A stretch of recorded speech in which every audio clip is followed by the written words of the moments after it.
थोड्याच वेळात तुमच्या सगळ्यांसमोर येणार आहे. परंपरा या सिनेमाची निर्मिती हरीश आणि अँड्र्यू यांनी केलेली आहे. प्रणय निशाकांत तेलंग या सिनेमाचे दिग्दर्शक आहे. या सिनेमात मीना जामकर, प्रशांत नेमंड आणि मी सुद्धा या सिनेमात आहे. तर आज या सिनेमाचा पहिला प्रीमियर आपण ज्याला म्हणतो तो आहे. आणि आज 12-13 वर्षाची जी सगळ्यांची मेहनत आहे, सगळ्या टेक्निशियनची मेहनत आहे, सगळ्या सेटिंग लाईटवाल्यांची जी मेहनत आहे, त्या सगळ्यांसाठी आज असा दिवस आहे की जे आपण जे केलं आहे, आपण सगळ्यांनी जी मेहनत घेतली ती आज सगळ्यांना आपलं पडद्यावर दिसलं. त्यासाठीचं म्हणून आजचं योजना आहे. आणि तुम्ही सगळे एवढ्या मोठ्या संख्येने आलात त्याबद्दल तुमचं स्वागत. या सिनेमाची एकूण जी भूमिका आहे सिनेमा करण्यामागची की माणसाला बऱ्याच वेळा आयुष्यात निर्णय घेता येत नाही, ठरवता येत नाही की नक्की आपण कुठल्या बाजूला उभं राहायचं, कुठली बाजू घ्यायची, कुठल्या बाजूने उभं राहायचं, कुठल्या बाजूचं समर्थन करायचं, कुठल्या बाजूचा विरोध करायचा, ते त्या माणसाला कळत नाही. अशा एका माणसाची गोष्ट आहे. आणि त्याला मग मित्रपरिवार आहे. काही मित्र सांगतात की ही चांगली बाजू आहे, काही मित्र सांगतात की ही चुकीची बाजू आहे. आणि त्या सगळ्या डायलॉगमध्ये फसलेला एक श्रीपती नावाचा भूमिका आहे, पात्र जे आहे ते मी करतो आहे. आणि शिवराम नावाचं ते पात्र आहे की जे या सिनेमातलं अतिशय पुरोगामी नवतेची वाट धरणारं पात्र आहे. असं शिवराम नावाचं पात्र माझे स्नेही जवळचे मित्र प्रशांत नेमंड यांनी केलेलं आहे. तर ही तुमच्या माणसाच्या असण्या नसण्याची गोष्ट आहे. निर्णय घेता येत नाही किंवा निर्णय घेता येतो या सगळ्यांची गोष्ट आहे. पण सगळ्यात महत्त्वाचं की माणसाला कणा नसला की माणसाला काहीच करता येत नाही. पाठीतली स्पाईन नसली की काही करता येत नाही. आणि मला वाटतं की एखाद्या माणसामध्ये, माणसाच्या पिढीमध्ये, माणसामध्ये ती स्पाईन यावी, तो पाठीचा कणा यावा, यासाठीचा हा सिनेमा आहे.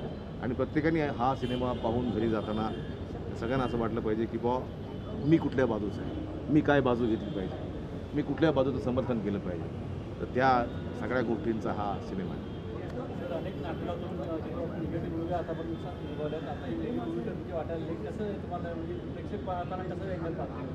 नाही, आपण कलावंत म्हणून स्वतःला नेहमी ट्राय करत असतो की कुठं कधी खलनायक, कधी पॉझिटिव्ह रोल आपण करत असतो. पण कलावंत म्हणून आपण ही बाजू ती बाजू दोन्ही बाजू आपल्या एक्सप्लोर करत असतो. त्याच्यामुळे कुठलीच एकच इमेज, एकच एक गोष्ट आपल्या आयुष्यात नसते. कलावंत म्हणून आपण नेहमी ट्राय करत असतो की चांगली वाईट बाजू, चांगल्या वाईट भूमिका, चांगल्या वाईट भूमिका म्हणजे पॉझिटिव्ह निगेटिव्ह भूमिका. त्यातली ही एक पॉझिटिव्ह. मला वाटतं की माझी सुरुवात अतिशय पॉझिटिव्ह रोलने झाली होती. नॉट ओनली मिसेस राऊत नावाचा सिनेमाला होता ज्यामध्ये मी सरकारी वकील होतो. त्यामुळे पण नंतर तांबडे बाबा आले आणि मग सगळं बदलून गेलं, तुम्हालाही माहीत आहे.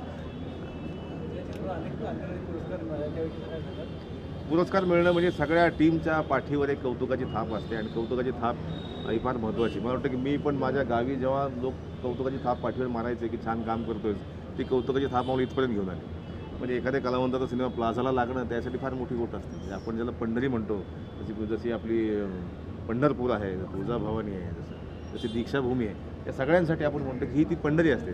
प्रत्येक आपला सिनेमा तिथं लागावा असं वाटतं. आणि आम्हा सगळ्यांचा सिनेमा तिथं लागला एक मोठी आनंदाची गोष्ट असते. हिंदी आणि मराठी दोन्ही चित्रपटसृष्टीत तुम्ही काम करता. दोन्ही इंडस्ट्रीमध्ये काम करताना फरक काय झाला? ही आपली आहे ती थोडी मोठी आहे, व्यापक आहे. इथला व्यवहार मोठा आहे. पण इथल्या विषयांचं वैविध्य जे आहे ते सगळीकडे नाही. खरं म्हणजे आता हिंदी सिनेमासुद्धा आता विषयाच्या वैविध्याकडे यायला लागलेला आहे. आणि मला वाटतं की सगळे मिळून आपण माणसांचे सिनेमे सांगायचा प्रयत्न करतो. म्हणजे फार पूर्वी हिरोंचे सिनेमे यायचे, हिरोंचं लाईफ असायचं, सगळे हिरो हिरो हिरो, मग एक हिरो येणार, मग विलनला मारणार आणि तो विजय होणार, निघून जाणार. पण काही पराभूत माणसाच्या पण काही गोष्टी असतात की नाही, माणसं हरतात पण नाही कधी कधी. त्या हरणाऱ्या माणसाची गोष्ट, त्या हरण्यातून जिंकणाऱ्या माणसाची गोष्ट आपण म्हणत असतो.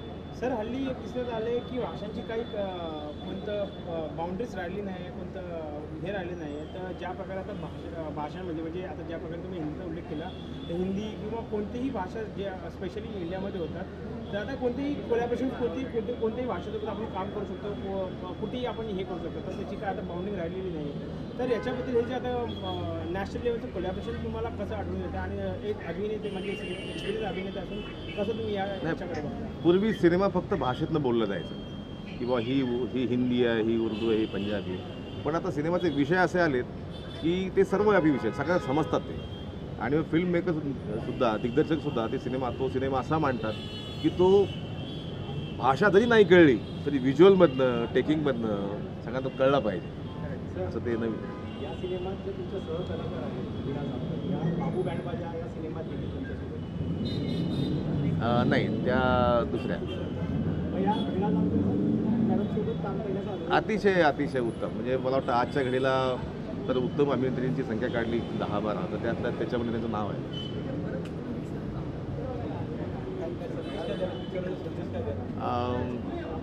निर्णय घेता यायला हवा माणसाला, की बऱ्याच वेळा लेचपेचं होऊन जमत नाही अलीकडच्या काळामध्ये. ठरवायला पाहिजे की आपण कुठल्या बाजूला उभं राहायचं, आपली बाजू नेमकी काय, तर निर्णय घेता यायला हवा.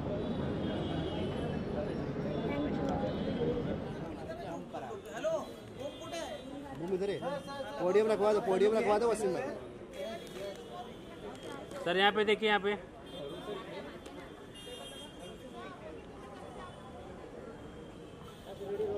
नमस्कार. तुमच्या सगळ्यांचा लाडका दादू सारून कदम. सगळ्यात पहिलं तुमच्या सगळ्यांचं मनापासून आभार.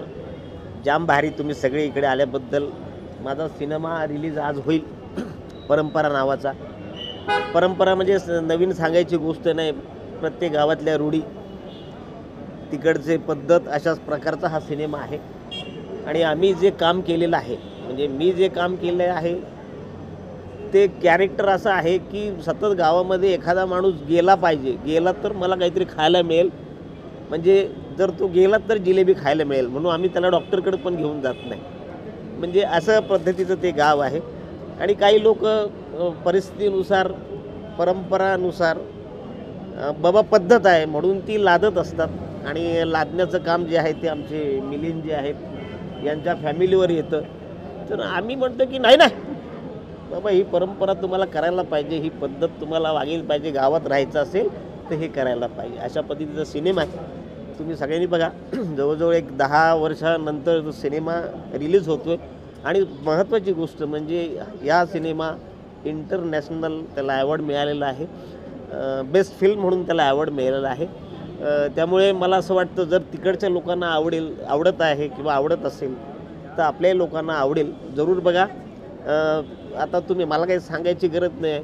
आपला सिनेमा आता रिलीज होतो आहे तर तुम्ही प्रत्येकाने चित्रपटगृहातच जाऊन बघा. म्हणजे कसं प्रोड्युसर नव्याने दुसरा सिनेमा करायला तयार होईल, त्याची ताकद वाढेल. तुम्ही आहात म्हणून आम्ही आहोत. So thank you.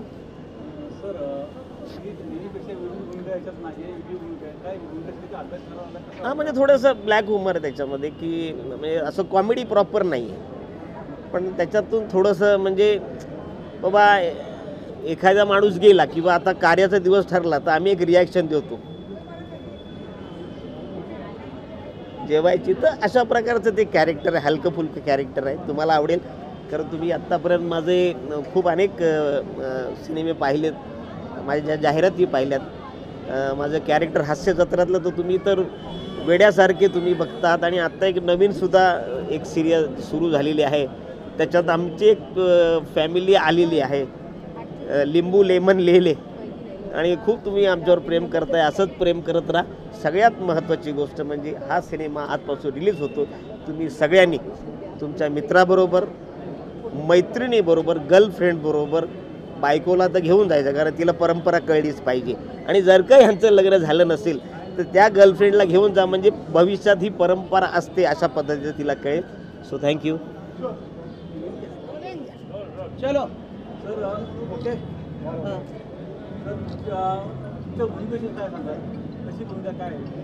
नमस्कार. मी जयराज नायर. या चित्रपटामध्ये माझ्या सावकाराची भूमिका आहे. मुद्दल राहिली तरी चालेल पण व्याज द्या बाबू, असा सावकाराचा कॅरेक्टर आहे. चित्रपट पाहिल्यानंतर तुम्हाला आवडेलच, बघेलच. चित्रपट खूप छान झाला आहे. या चित्रपटाचे स्टोरी म्हणजे समाजामध्ये काही प्रथा असतात, काही रूढी असतात, काही परंपरा असतात. काही रूढी कालांतराने ते कालबाह्य होतात, पण काही वडिलोपार्जित असलेली रूढी शक्यतो बदलत नाही. पण त्या रूढीचा काही कुटुंबावर खूप विचित्र परिणाम होतो, त्यांना त्या रूढीचा खूप त्रास होतो. अशा प्रकारचं हे सगळं या चित्रपटामध्ये हे सगळं दर्शवलं आहे. या चित्रपटामध्ये तुम्ही पाहिल्यानंतर तुम्हाला कळेलच त्या परंपराची, त्या कुटुंबाची काय अवस्था होते. या चित्रपट पाहिल्यानंतर तुम्हाला कळेलच. आणि हे चित्रपट महोत्सवामध्ये बऱ्याच ठिकाणी प्राईज म्हणजे अवॉर्ड मिळाला या चित्रपटाला. म्हणून मला असं वाटतं, मी कळकळीची विनंती करतो की हे चित्रपट तुम्ही थिएटरला येऊन नक्कीच बघा, तुम्हाला नक्कीच आवडेल. या चित्रपटाचे डिरेक्टर आहेत प्रणय तेलंग, कथासुद्धा त्यांचीच आहे. त्यांनी खूप छान टेकिंग केलेलं आहे या चित्रपटाचं. जेव्हा कॅमेरामन आणि डिरेक्टर हे जेव्हा संगनमताने जेव्हा शॉट घेतात, त्यावेळी कुठलाही प्रोजेक्ट असो तो नक्कीच चांगला होतो. हे चित्रपट पाहिल्यानंतर तुम्हाला कळेलच. तुम्ही आवर्जून हे चित्रपट बघा, अशी माझी कळकळीची विनंती.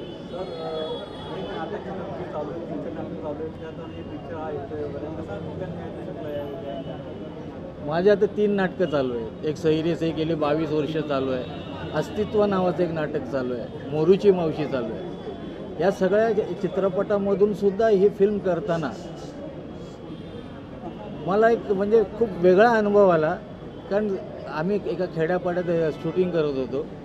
कसलाही त्रास नाही, डिरेक्टरीची आरडाओरड नाही, अतिशय शांततेने या चित्रपटाचं चित्रीकरण झालं. त्यामुळे खरंच मी आवर्जून सांगतो की चित्रपट तुम्ही बघा. कारण चित्रपट महोत्सवमध्ये आला का गौरविलेला चित्रपट आहे, ते आवर्जून तुम्ही बघा. आता एक चित्रपट येते आहे माझं, पण त्याचं अजून त्याने नाव डिक्लेअर नाही केलं आहे. शूटिंग पण व्हायचं आहे, पण अतिशय छान चित्रपट आहे. ते नंतर आल्यानंतर कळेलच तुम्हाला. बाकी नाटकं चालू आहेत माझे.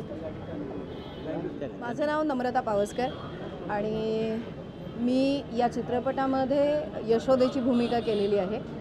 आणि तुम्ही हा चित्रपट बघितल्यानंतर मी काय करते हे तुम्हाला त्या चित्रपटामध्येच जास्त चांगलं बघता येईल. खरं सांगायचं झालं तर चित्रपट हा भारतीय लोकांच्या एक मनातला विषय आहे, जिव्हाळ्याचा विषय आहे. आणि आपण चित्रपटातून त्या गोष्टी मांडत आलो आहोत आजपर्यंत, ज्या गोष्टी भारतीय माणसांच्या मनामध्ये आहे. आणि मला वाटतं परंपरा या निमित्तानं आम्ही लोकांच्या घरामध्ये, गावामध्ये आणि ऑल ओव्हर सगळीकडेच जगभरामध्ये ज्या काही परंपरा नावाच्या गोष्टी असतात त्याच्याविषयी भाष्य करण्याचं एक फार मोठं काम केलेलं आहे. आणि मला वाटतं की तुम्ही सगळ्यांनी तो सिनेमा थिएटरमध्ये पाहावा आणि मग तुम्हाला त्याच्या पाठीमागचं सत्य आणि करावं नाही करावं हा विचार करण्याची एक किल्ली मिळू शकेल तुम्हाला त्याच्यामधनं.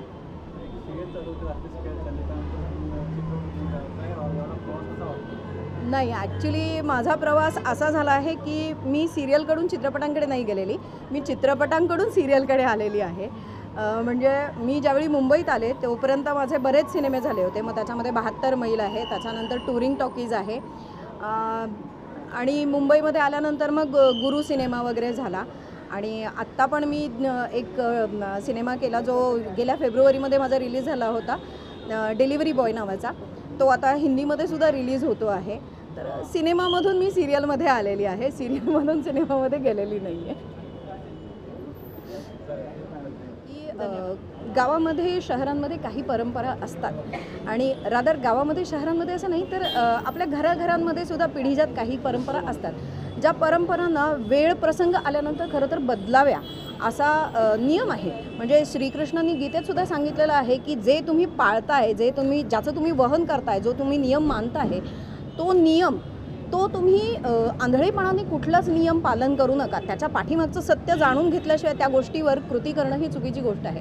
तर आम्ही परंपरामध्ये सुद्धा तेच मांडलेलं आहे की तुम्ही जी गोष्ट ॲज अन परंपरा म्हणून या ठिकाणी पालन करत आहात, एकदा ती गोष्ट चांगली आहे, वाईट आहे, गावासाठी, माणसांसाठी कितपत योग्य आहे हे बघा, याच्यावर विचार करा आणि नंतर मग हे करा. आणि मी या सिनेमामध्ये एक असं पात्र केलेलं आहे की हे पात्र ना धड तुम्हाला ती पालन करा म्हणून सांगतं, ना धड तुम्हाला ती पालन करू नका म्हणून सांगतं, पण ते पात्र असं आहे की ते तुम्हाला विचार करायला भाग पाडतं की आपण खरंच हे केलं पाहिजे का म्हणून. या चित्रपटात तुमच्यासोबत मिलिंद शिंदे आणि वीणा जामकर आहेत, तर या दोघांसोबत काम करण्याचा अनुभव कसा?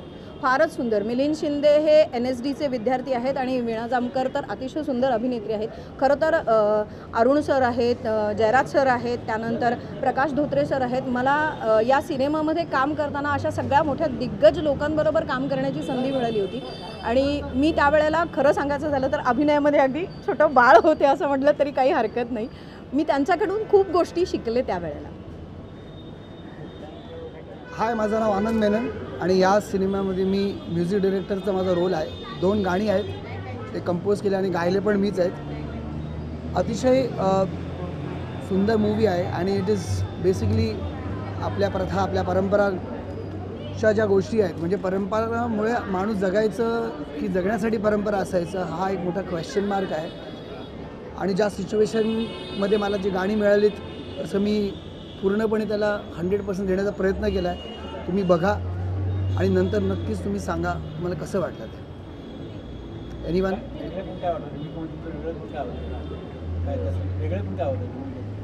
गाण्यामध्ये वेगळं असं होतं एकतर तुम्ही आजच्या काळात ना तुम्ही एकदम गावातला आणि एक अशा सिच्युएशनमध्ये जास्त करून सॅड सॉंग्स जे असतात ते इमोशन्स आणि ते क्रिएट करणं जरा डिफिकल्टच असतो एका सिंगरला एका म्युझिक डिरेक्टरला. आणि मी स्वतःच ते डिरेक्ट केल्यामुळे कुठे ना कुठेतरी मला असं वाटलं की मी दुसऱ्या सिंगर्सचे ऑप्शन पण बघितले पण प्रोड्युसर ह्या लोकांची अशी मत होते की नाही आनंद तूच गायचं. आणि मी ट्राय केलं आहे की जितकं सुंदर होऊ शकतो तितकं सुंदर. बाकी ऑडियन्स आणि तुम्ही तर नक्कीच I would really want a true opinion तुमच्याकडून. एक हॅपी सॉंगच गातो कारण तो फाळ रुतला रुतला ग मन गुंतल गुंतल ग फाळ रुतला रुतल ग हो मन गुंतल गुंतल ग. ठीक आहे आवडला मग तिथे खूप आवडायलाच पाहिजे मला. नहीं नक्कीच नक्कीच नक्कीच थैंक यू सो मच. तो मेरा नाम हरीश कुमार है, मैं इसका निर्माता हूँ. साथ में एंड्रू रेबेल हम मिलके इस फिल्म को प्रोड्यूस किया है एंड फैजल पोपेरे जो है सह निर्माता है. सो को प्रोड्यूसर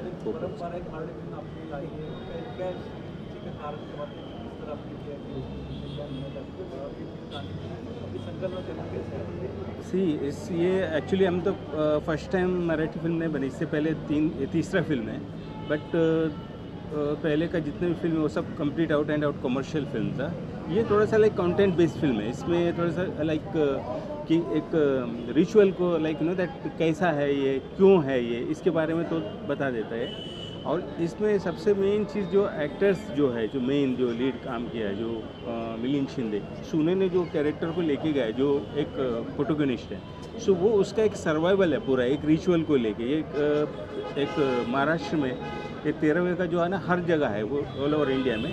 महाराष्ट्र में एक 13वीं जो मनाते हैं इसमें जो स्ट्रगल होता है एक किसान है लाइक उसका जो स्ट्रगल है उसके पास खुद के लिए खाने के लिए पैसा नहीं है वो पूरा गांव को कैसे खिलाएगा 1000 लोगों को खाना कैसे खिलाएगा. अगर नहीं खिलाता है तो एक ये प्रॉब्लम है उसको बैन किया जाता है गांव से निकाल दिया जाता है. दैट इज़ एक प्रेशर है. और दूसरा एक सबसे बड़ा प्रेशर है कि कम पढ़ा लिखा है. एक उसके दिमाग में ये है कि अगर मैं इसका ये 13वीं नहीं मनाऊँगा तो मेरा बाप को मोक्ष नहीं मिलेगा. ये एक और प्रेशर है. इस प्रेशर से उसने जब जैसे उसका बाप का डेथ होता है उसके बाद वो स्ट्रगल है उसका कैसा वो उसके लिए पैसा जमा करता है और कहाँ तक उसका पूरा हो जाता है. और उसमें उसके वाइफ और उसका बॉन्डिंग बहुत स्ट्रॉन्ग है. वो फुल सपोर्टिव रहती है उसमें कि एक वुमेन के एक औरत के लिए भी एक मोटिवेशन है कि आदमी कितना भी तकलीफ हो उसका साथ नहीं छोड़ता. वो साथ ही उसको लास्ट तक साथ देती है. वो हर जगह उसका एक स्ट्रेंथ बन के खड़ी हो जाती है. और इसमें बाप बेटे का एक इमोशन है और बॉन्डिंग है दोनों का. एक पारिवारिक फिल्म है. और हम कोई भी इसमें किसी भी अपना जो धार्मिक मान्यता है उसके खिलाफ या उसका अगेंस्ट नहीं बनाया फिल्म. ये एक ऐसा है कि इसका जो साइड इफ़ेक्ट्स है इसमें जो तकलीफ़ है. अब जैसे हम लोग किसी का शादी में जाते हैं किसी को गिफ्ट दे देते हैं पैसा देते हैं लेकिन वहाँ पे भी खाने के लिए जाते खाना सब दिया जाता है फूड वगैरह. 13वां में ऐसा कोई सिस्टम नहीं है कोई जिसने खिलाना खिला दिया बस. ये एक्चुअली थोड़ा इसको कंटिन्यू करना चाहता हूँ कि एक्चुअली हमारे देश में और बाहर के देश में भी बहुत सारी विधियाँ होती है. अभी जो ट्रेडिशन जिसको हम बोलते हैं वो मैन मेड ट्रेडिशन भी रहते हैं. तो हमारे यहाँ पे भी जैसे कि आदमी ने जो बनाया है तो हो क्या रहा है कि आज के इसमें हम लोग रूल रेगुलेशन बना लेते हैं सोसाइटी में जगने के लिए. लेकिन हम लोग ऐसे रूल रेगुलेशन बना लेते हैं जिसमें हम ही जकड़ लेते हैं अपने आप को, हम आगे बढ़ नहीं पाते. तो वैसे मैन मेड ट्रेडिशन जो हम लोग बना लेते तो इसका एक कथा एक है. बहुत सारे कथाएँ हैं लेकिन एक कथा हम लोग ने ये पिक्चर में ला के रखा है आपके सामने दर्शक के सामने कि जो हम लोग रूल रेगुलेशन बनाते हैं सोसाइटी में रहने के लिए लेकिन उसको हम लोग अपने को ही दबा के अगर रखेंगे, हम लोग ही आगे नहीं बढ़ेंगे, तो रूल रेगुलेशन अभी चाहिए कि नहीं चाहिए, वो एक कथा है उसमें। सर जिस तरीके से हम देख रहे हैं परंपरा जो कि नाम है काफ़ी अच्छा है, क्या परंपरा है, किसने इसमें सोचा इतने अच्छे नाम रखना की परंपरा किसने सूझा? सोचा? ये हम प्रोड्यूसर नहीं सोचा। क्या है कि कंटेंट बेस है ये, जो एक हम लोग किसके ऊपर बात कर रहे हैं, हम लोग ट्रेडिशन के ऊपर बात कर रहे हैं, तो ये ट्रेडिशन के ऊपर बात कर रहे हैं, तो फिर बाद में अगर ये जो नाम लकीली हम लोग अच्छा मिल भी गया, तो इसके लिए हम लोग ने ये ले लिया उसको नाम को। सर ज्या प्रकारे आम्ही बघतोय की परंपरा आहे आणि आता आपण दोघांनी सांगितलं की थोडं चित्रपटाबद्दल काय सांगाल, ज्या प्रकारे आजचा ऑडियन्स आता बदललेला आहे, तर आजच्या ऑडियन्सला कशा प्रकारे हा फिल्म कॅटर करता आहे? देखो ये पिक्चर जो है सीनियर्स लोग के लिए भी है, लेकिन मोस्टली ये यंगस्टर्स के लिए, मैं ये बोलता हूँ कि यंगस्टर्स ने ये देखना चाहिए, क्योंकि ये आजकल गांव में हो रहा है। अभी इसमें क्या हो रहा है कि जो हम लोग बुज़ुर्ग है वो लोग उसका चला रहे, क्योंकि वो दबाव में चल ही रहा है, लेकिन जो यंगस्टर्स है जहाँ पे हम लोग एक स्टैंड ले सकते हैं, क्योंकि हम भी यंग है तो हमने भी ये स्टैंड लिया हुआ है, बोल्ड स्टैंड लेके आने के लिए। तो ये यंगस्टर्स को मैं गुजारिश करूँगा कि एक बार देख लीजिए, समझे, और आप एक स्टैंड, मतलब क्या होता है कि कोई चीज़ किसी को दिखाने के लिए नहीं करना चाहिए, अपने संविधान के लिए करना चाहिए। तो हम लोग जितना अपना है वैसा हम लोग अपना इसमें करना चाहिए, किसी को दिखाने के लिए वैसा नहीं करना चाहिए, वो हिसाब से। प्रणय तेलंग तर ते जेव्हा तुम्हाला पहिल्यांदा आले आणि त्यांनी निरीक्षण दिलं, तेव्हा या कथेतलं तुम्हाला काय आवडलं आणि याची सुरुवात कशी होती? हम लोग एक्चुअली फैशनेट फिल्म मेकर्स है, लाइक कुछ भी मतलब कमर्शियल बना के कुछ भी सब्जेक्ट आ गया बस फिल्म बना के रिलीज़ करना, ऐसे नहीं। कुछ समाज के लिए कुछ ना कुछ के लिए मैसेज मिलना चाहिए और कंटेंट होना चाहिए लोगों के लिए। आज के टाइम पे जब से OTT का ये जो रिवोल्यूशन चलने लगा, अनटिल अनलेस कंटेंट स्ट्रॉन्ग नहीं है, कितना भी बड़ा स्टार रहेगा तो फिल्म नहीं चलती है। तो इसके लिए फर्स्ट ऑफ ऑल इसने जब प्रणय तेलंग जो डायरेक्टर है, राइटर है इसका, उन्होंने सब्जेक्ट सुना है, कहीं ना कहीं हमें पोटेंशियल लगा। उसके बाद आर्टिस्ट लोग का नाम लिया, जिसको बात कर रखी थी, जिससे साइन करना था हमें, वो सारे एक्टर्स, जैसा मिलिंद शिंदे है वो NST पास आउट है, प्लस FTA का है ये, और बाकी भी जितने भी एक्टर है, वो बच्चा है वो नेशनल अवार्ड विनर है। तो इस वजह से उस सब्जेक्ट को हम पसंद कर लिए। आखिरी में एक सवाल कि आप प्रेक्षकों के लिए क्या संदेश देंगे? वही संदेश है कि हम लोग ने अपने आप को जकड़ के रखा हुआ है, हम लोग दिखावे की दुनिया में आ गए, वैसा मत करो, खुश रहो। हम लोग जो अपने को, अपने फैमिली को खुश लगता है वो हम लोग करो, और आगे हम लोग सबको लेके चलो, वो हिसाब से।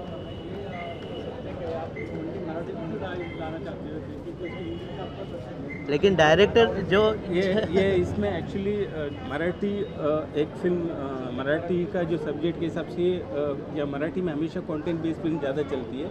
मराठी का आप जो भी फिल्म देखोगे उसमें कहीं ना कहीं एक मैसेज रहता है, या कोई रिचुअल को, या कोई गांव का कोई एक प्रथा को लेके चलना है, वो फिल्म हमेशा चली है। तो इसके लिए पहले हमने मराठी का सोचा, अगर इसके बाद अच्छा रिस्पॉन्स मिले डेफिनेटली इसको ऑल ओवर इंडियन, पैन इंडिया लेवल पे इसको रीमेक करने का प्लान है। सर स्टार्ट करूया तुमच्याविषयी पहिली माहिती द्या, मग आपल्या पिक्चरशी बोलूया. नमस्कार, मी प्रणय निशाकांत तेलंग. मी JJ मधनं पासआउट आहे. मी फाईन आर्टिस्ट आहे. त्याच्यानंतर मी सिरियलसाठी काही ठिकाणी असिस्ट म्हणून काम केलं. 2011मध्ये माझी अरे बाबा पुरे ही फिल्म आली होती, ज्याच्यामध्ये संजय नार्वेकर होते, अरुण कदम होते, विजय चव्हाण होते, आणि ती छान लेवल गेली. त्या व्यतिरिक्त मी थिएटर्समध्ये काही ठिकाणी ॲज अ परफॉर्मर म्हणून पण काम केलेलं आहे, आणि माझा जर्नी असाच चालू आहे. परंपरा बोलू का? परंपरा ही फिल्म त्याचा विषय असा आहे की आपण मरणोत्तर जे काही तेरावं जेवण करतो तो विषय घेऊन आपण ही फिल्म करतो आहोत. मरणावरती बोलायला कोणाला आवडत नाही, कारण मरण हे अंतिम सत्य आहे. पण समाजातील काही लोक जेव्हा तुमच्यावरती अशा प्रथा लादतात, कारण ज्या समाजामध्ये आपण राहत असतो त्याच्यातल्या काही परंपरा असतात. परंपरा म्हटलं की रूढी आल्या, प्रथा आल्या. पण समाजातली काही लोक त्यांच्या स्वार्थापोटी जेव्हा तुमच्यावरती त्या प्रथा लादायचा प्रयत्न करतात आणि तुम्ही त्या प्रवाहामध्ये वाहत जाता, आणि तुम्हाला जो काही त्रास होतो तो त्रास आपण ह्या परंपरा चित्रपटात मांडण्याचा प्रयत्न केलेला आहे. श्रीपती हा या प्रथेविरुद्ध लढण्याचा प्रयत्न करतो आहे, पण कुठेतरी त्याची एक मानसिक अवस्था आहे की प्रथा पाळायची की नाही पाळायची. जर प्रथा पाळली तर त्याला मे बी गावकऱ्यांचा त्रास होऊ शकतो, सॉरी प्रथा नाही पाळली तर त्यांना गावकऱ्याचा त्रास होऊ शकतो, आणि प्रथा पाळायची असेल त्याला बायकोचा विरोध आहे. ह्या मानसिक द्वंद्वामध्ये त्याचा जो काही जर्नी आहे तो आपण परंपरामध्ये मांडण्याचा प्रयत्न केला आहे. या कथेमध्ये तुम्ही अभ्यास केला होता की अगोदर ही कथा अशा रीतीने मांडायची किंवा काही ग्रामीण लोकांना तुम्ही अभ्यास केला होता की कशा रीतीने आपण हे करावी? आमचे एक नातेवाईक होते, डॉक्टर होते, ते त्यांचा दवाखाना होता पोर्तुगीज चर्चला. तिथे येणारे जे वर्कर्स होते ते दादरमध्ये जे काही शॉपिंग सेंटरमध्ये जे काही कामगार आहेत ते त्यांच्याकडे उपचारासाठी यायचे.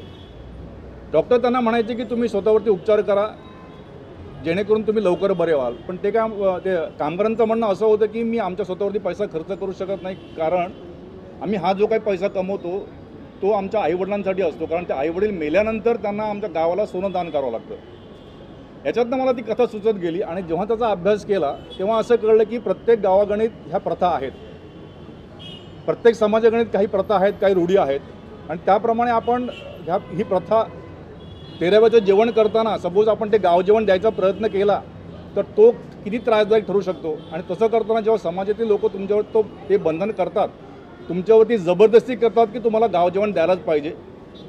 समाजामध्ये आपण प्रथा किंवा रूढी स्वतःच्या आनंदासाठी करत असतो. काही सण आपण आपल्याला आनंद वाटावा म्हणून करत असतो, पण कोणाच्या तरी स्वार्थापोटी जेव्हा तो सण तुमच्यावरती लादतात किंवा ती प्रथा तुमच्यावरती लादतात, जेव्हा त्याचा जो तुम्हाला त्रास होतो त्याचा हा प्रवास आपण ह्या परंपरा चित्रपटात मांडण्याचा प्रयत्न केलेला आहे. सर, ज्या प्रकारे पोस्टरमध्ये बघितलं की बऱ्याच फिल्म फेस्टिवलमध्ये आपली फिल्म नॉमिनेटेड झाली आहे आणि चांगले पुरस्कार वगैरे भेटले असं दिसून येत आहे, तर जे ॲस्पायरिंग डायरेक्टर्स आहेत त्या लोकांना तुमची ॲडवाईस काय लागते? नाही, मी ॲडवाईस द्यायचा काही प्रयत्न करत नाही, पण नाही आपण काय केलं या परंपरामध्ये वास्तविक मांडायचा प्रयत्न केला. कुठे आपण फिल्म म्हणतात ना की काही फिल्ममध्ये स्टार असतात, ही माणसांची फिल्म आहे, ही मातीतली फिल्म आहे, ही तुमची आमची फिल्म आहे. याच्यामध्ये कोण स्टार नाही आहे, असं काही मोठं काही घडत नाही, काही चमत्कार घडत नाही, असा हिरो उठून त्या गावाबरोबर युद्ध करत नाही किंवा मारामारी करत नाही. तो सोचतो, त्याची मानसिक अवस्था आहे की मानसिक द्वंद्व आहे. याच्यामध्ये 3 मित्रांची पण कथा आहे की त्याच्यामध्ये राजाराम आहे, श्रीराम आहे, श्रीपती आहे. राजारामवरती प्रसंग आलेला आहे, त्याचे आईवडील गेल्यानंतर त्यांनी 13व्याचं जेवण केलं, नंतर त्याची परिस्थिती नसताना त्यांनी ते टाळलं, त्याच्यामुळे गावकऱ्यांनी त्याला वाईट टाकलेलं आहे.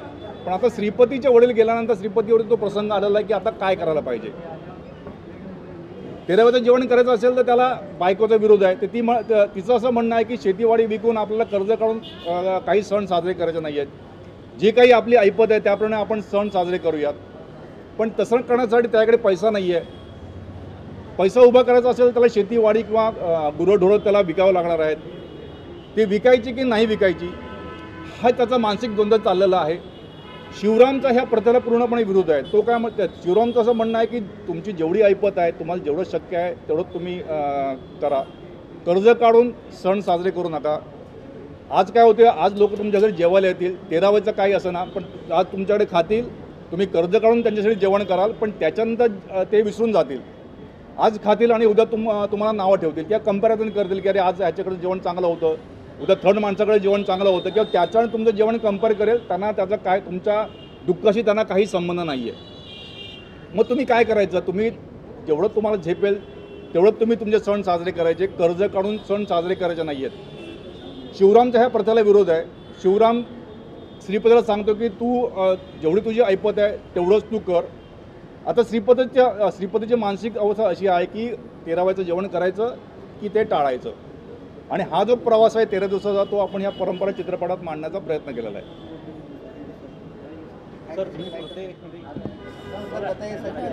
ठीक आहे, नमस्कार, मी कला दिग्दर्शक दीपक विषय. परंपरा या मूवीसाठी आम्ही सगळे एकत्र आलो होतो. प्रणय सर आणि आम्ही त्यावेळेस खूप स्ट्रगल करून काम केलं होतं आणि हे ॲक्च्युली सगळं मूवी आम्ही एका रिअल लोकेशनवर शूट केलं आहे. जसं मुंबईमध्ये आपण सगळ्या गोष्टी अवेलेबल होतात तसं तिकडे काही गोष्टी अवेलेबल होत नव्हत्या आणि ते खूप सारे चॅलेंजेस त्यावेळेस आले होते आणि त्या चॅलेंजेस आम्ही बस या मूवीमध्ये दाखवण्याचा प्रयत्न केला आहे. प्रत्येक फ्रेम आम्ही सजवण्याचा प्रयत्न केला होता त्यावेळेस. बस एवढंच सांगेन. आणि रूढी आणि परंपरा या विषयावर हा एक चित्रपट आहे. ज्या काही आपल्याला जेवढ्या रूढी आणि परंपरा आपल्या म्हणजे पैसे असावेत किंवा नसावेत हा वेगळा विषय झाला, पण आपण त्या कितपर्यंत पाळाव्यात आणि कितपर्यंत न पाळाव्यात या विषयीचा हा सिनेमा आहे आणि नक्कीच तुम्ही हा आपल्या जवळच्या चित्रपटगृहामध्ये बघाल याची अपेक्षा. सर देखिए ये मराठीमध्ये बोला सर, हा मूवी आपण साताऱ्याच्या जवळ एका वडूच्या इथे आपण शूटिंग केलं होतं एका गावामध्ये आणि जवळपास रखरखत्या उन्हामध्येच आम्ही शूटिंग केलेलं आणि 15 ते 20 दिवसामध्ये आम्ही हा सिनेमा शूट केलेला होता. थँक्यू.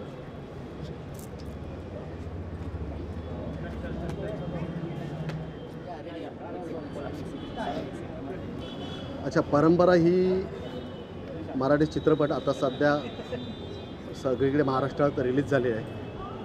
ह्या चित्रपटाच्या माध्यमातून प्रथा, रूढी, परंपरा ह्या का असल्या पाहिजेत, का नसाव्यात आणि त्याला विरोध का करावा, ह्या चित्रपटात ही गोष्ट मांडली गेली आहे.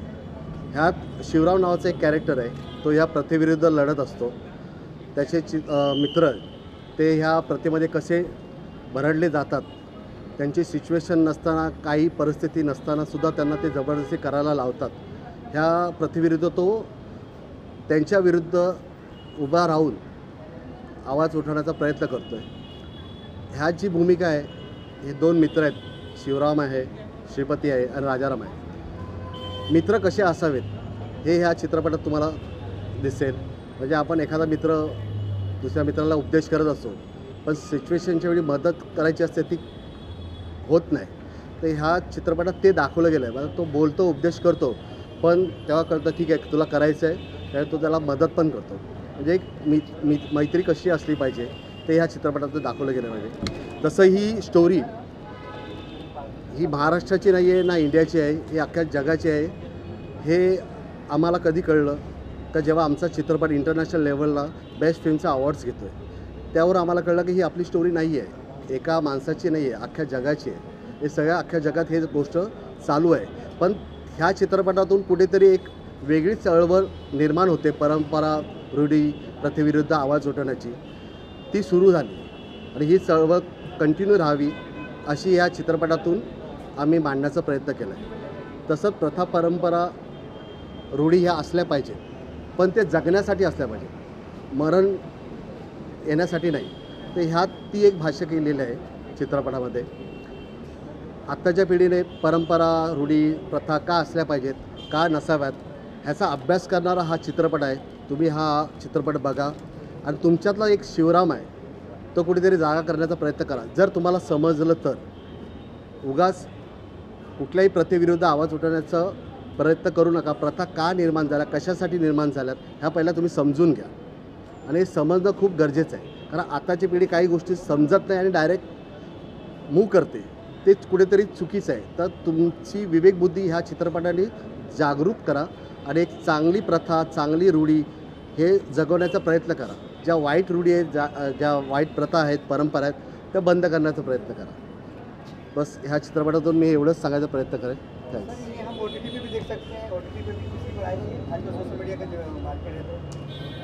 ये पता नहीं अभी, वो प्रोड्यूसर के ऊपर है सब कुछ. Thank you.